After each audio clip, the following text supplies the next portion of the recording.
Bismillah. Atë ka shku menja në herë me i dit 3 strategjit të cilat I ka përdor Khatija radiallahu anha, bashortja pejgamberit alayhi salatu wassalam, në biznesin e saj, edhe është ba gruaja më e pasur në Mekë, por edhe në rrethin të Gadishullit arabik, ku nuk matë men grua e pamvarur nga burri, pra jo mbretnesh, jo princesh, pra vajzë e mbretit ose grua e mbretit, por grua e pamvarur e cila me tregti I ka arrit aty ku e njohim ne, pra ka qenë multimilioner asaj kohë. Ajo I ka përdor 3 strategji. Strategjia e parë ka qenë ajo ka thonë unë parën, ti mundin. Pra bëjmë tregti, hym ortak, ti je aft, mundesh me shku poshtë e nalt, unë I kam parët edhe kanë hajt në shpekja. I ka thonë njerëzve pare, edhe ata kanë bërë tregti qoftë në Sham, qoftë në Yemen, në vendet e ndryshme. Kjo pasaj në fund e ka marrë hisën e saj për shembull gjys për gjys e kështu me radhë. Strategjia e dytë të cilën e ka përdorur, pra e para pasuria. E dyta ka qenë në bazë të asaj sa ki me fitu, çaq ki me marrë përqend,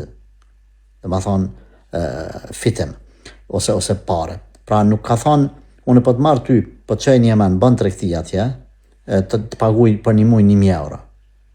Në këtë formë nuk ka thonë, po që ka bo? Ka thonë e marish ti 50, unë 50, ose ti 30, unë 70. Në varet për marrëveshjes. Edhe kështu, ortakët që kanë hyrë në biznes me ta, janë mundu me punu sa ma shumë, se e kanë ditë sa ma shumë që punojnë, që është ma shumë, kanë me marrë pare. Pra nëse arrin me I fitu në një udhtim, shembull pa marrë 10.000 euro, nëse kanë pas 50, I ka fitu 5.000. Nëse ka arrit me fitu veç 7.000 euro, atër I ka marrë 3.500. Në këtë formë, ortakët e saj nuk kanë kursy asgjë nga vetja atyne që me mrin sa ma shumë.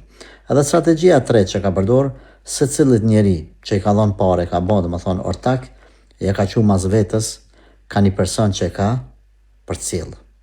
Jo domethënë me shku e vetë aty me thonë, ja mora parët, ja mora karavanin me 100 deve, edhe s'po bëj biznes, ose po flaj, ose po shes lirë, ose po humbi, ose po ike. E ka pas ka një person mas, I cili ka këqyr, domethënë me përcjell situatën, edhe pse ka qenë grua prej Mekës, e ka përcjell situatën në Sham apo në Yemen. Kjo edhe ka qenë arsyeja që kur ka dërguar një herë pejgamberin sallallahu alaihi wasallam me këtë lloj biznesi, me këto strategji, I ka qenë edhe një person që ka përcjell pejgamberin alaihi salatu wasalam. Kur ka pa që Resulullah sallallahu alaihi wasallam edhe është besnik, edhe I ka shit shpejt mallin, ka ble mallin e ri shpejt për ta prunë Mekë. Ka fitu disa fish, 3-4 fish ma shumë se të tjerët.